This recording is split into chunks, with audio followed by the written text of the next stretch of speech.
देखो तो यहाँ पे मैं कह रहा था कि जो पीएच वाला फॉर्मूला है ना, वो सेम आज तक वैसे ही चल रहा है जैसे तुमने 11th क्लास में या 12th क्लास में कभी केमिस्ट्री में पढ़ा था। कुछ चेंज नहीं है। तो यहाँ पे जैसे पीएच लिखा हुआ है, तो ये तुम्हें पीएच देगा। यहाँ पे पीओएच लिखा है, तो यहाँ पे ये तुम्हें ओएच का क्या देगा, वैल्यू देगा। यहाँ पे अगर H है तो फिर यहाँ पे जो कंसेंट्रेशन होगा वो भी H पॉजिटिव आयन का होगा। ऐसे यहाँ पे अगर OH है तो यहाँ पे OH नेगेटिव का होगा कंसेंट्रेशन। तो यहाँ पे फॉर्मूला तुम लोग देख लो, तो -log 10 H पॉजिटिव, ऐसे यहाँ पे नीचे -log 10 OH नेगेटिव। जो तुम कंसेंट्रेशन लेते हो वो हमेशा मोल पर लीटर में लेते हो, चाहे वो H पॉजिटिव की हो या फिर OH नेगेटिव की हो, मोल पर लीटर में ही कंसेंट्रेशन होगा। अब जब हम दो कंसेंट्रेशन का आपस में मल्टीप्लीकेशन करते हैं, देखो यहाँ पे दो कंसेंट्रेशन का मल्टीप्लीकेशन किया हुआ है, H पॉजिटिव OH नेगेटिव, तो ये हो जाता है 10⁻⁻40 के बराबर होता है।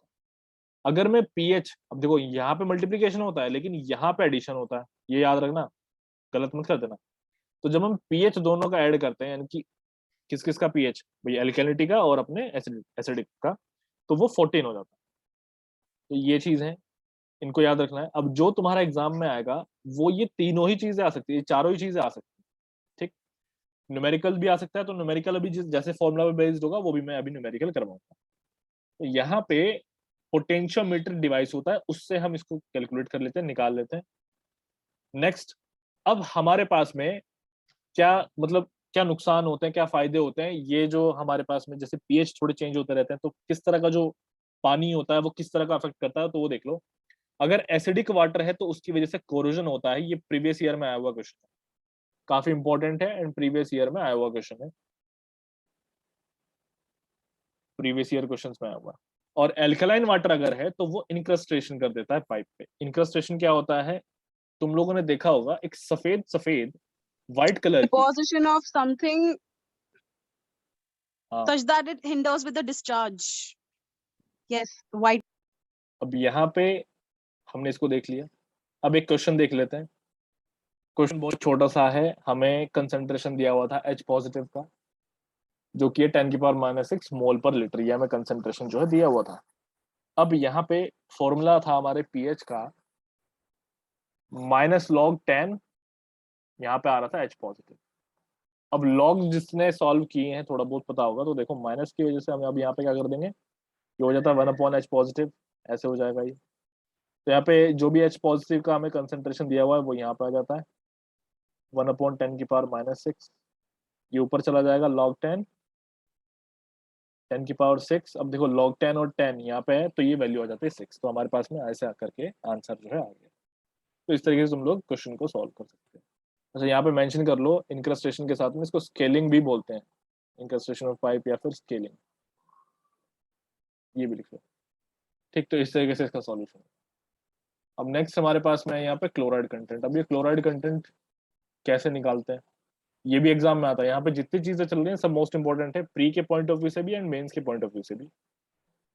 तो अब देखो क्लोराइड में, तो जो क्लोराइड होता है, अगर हमारे पानी के अंदर हाई क्वांटिटी में क्लोराइड है तो उसका सिंपल सा रीजन है कि वो सीवेज की वजह से हो सकता है, मिनरल डिपॉजिट होंगे कहीं पे उनकी वजह से हो सकता है, एग्रीकल्चरल जो डिस्चार्ज होते हैं उनकी वजह से हो सकता है। अब इसको कैलकुलेट कैसे किया था, कैसे इसको निकाला जाता है, तो मोहर्स मेथड, ये मेथड का नाम है मोहर्स, प्रीवियस ईयर क्वेश्चन में आया हुआ है, मोस्ट इंपॉर्टेंट है कि क्लोराइड कंटेंट को कौन से मेथड से डिटरमाइन किया जाता है, तो इसका आंसर होता है मोहर्स मेथड। अब मोहर्स मेथड में कैसे Also, करते हैं, also dissolved oxygen को check करने के लिए होता है Winkler's method. हाँ विंकर्स मेथड होता है, अभी आएगा आगे।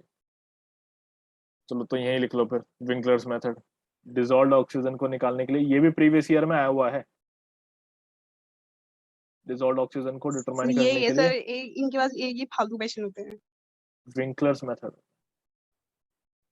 ये मैंने अटेम्प्ट किया था जब मैं कभी बहुत सालों पहले एग्जाम दे रहा था, तो ये किताबों किताबों में तो था नहीं कहीं पे, लेकिन मुझे जो एक बार मिल गया था ऐसे गूगल वगैरह करते हुए, तो मैंने इसको ना लिख लिया था कि ये अच्छा है। अब मैंने वो कैसे लिखा था, जैसे क्लोराइड कंटेंट है तो मैं इसके बारे में कुछ कुछ जानकारी और एक्स्ट्रा हासिल कर रहा था, तो विंकलर्स मेथड मुझे जो है मिल गया, मैंने लिख लिया, और फिर एक बार एग्जाम देने गया तो वहां पे क्वेश्चन आ गया, देखो लक। तो ये आएगा विंकलर्स मेथड जो है, 2-3 बार मैं देख चुका हूँ उसके बाद से। इंपॉर्टेंट है। ऐसे यहाँ पे मोहर्स फिर ये मेथड, फेवरेट क्वेश्चन है सबका हर जगह पूछता है ये। और एक एबनेस लेवल पूछता है सर्वेइंग में, वो भी बहुत फेवरेट है इनका। हाँ एबनेस। चलो, तो अभी देखो मोहर्स मेथड।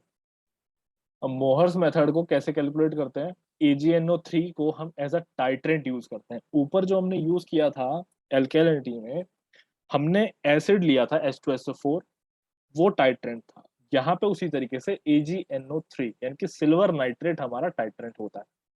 अब यहाँ पे इंडिकेटर जो हम यूज करते हैं वो करते हैं K2CrO4। दो चीजें होती हैं, कंफ्यूज मत करना, एक होता है K2CrO4, एक होता है K2Cr2O7। ये होता है पोटेशियम क्रोमेट और वो होता है पोटेशियम डाइक्रोमेट।